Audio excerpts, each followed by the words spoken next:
నేటి మాట చూసుకుంటే ఇది నాకే రాసినట్టుండ అన్న, అంటే నాకు రాసి అన్నకి చెప్పమని చెప్తున్నాడు. తీన్మార్ మల్లన్న చెవిలో ఓ ముచ్చటేయండి సుదర్శన్ అన్న. తీన్మార్ మల్లన్న సబ్బండవ ప్రజానికాన్ని ప్రతిరోజు మార్నింగ్ న్యూస్ అంటూ నిద్రలేపుతాడు. రాష్ట్రంలో ప్రతిపక్షమే లేనప్పుడు ప్రశ్నించే గొంతుకై ప్రజల పక్షమై కొట్లాడినాడు.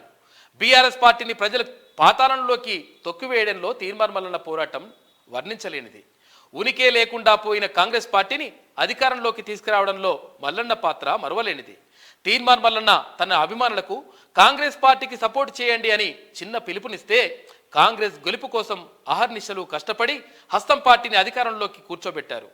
తీన్మార్ మల్లన్న అంటేనే పేద ప్రజల బాగోగులు కోరే మనిషి తనను నమ్ముకునే జనం లక్షల్లో ఉంటారు. ఇప్పుడున్న కాంగ్రెస్ ప్రభుత్వంలో తీన్మార్ మల్లన్న పాత్ర ఎలా ఉండబోతోందని మీ అభిమానులు ఆశగా అడుగుతున్నారన్నా.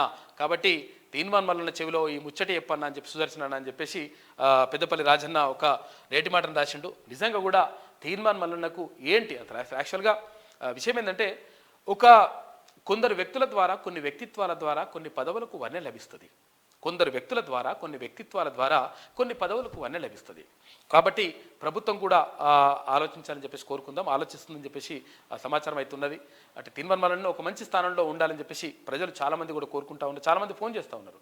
అంటే మీరు కష్టపడ్డరు, ఓకే, తర్వాత ప్రభుత్వంలో ఒక భాగంగా ఉంటే ఇంకా బాగుంటుంది అనేటువంటి ఆలోచన చాలామంది వ్యక్తం చేస్తూ ఉన్నారు.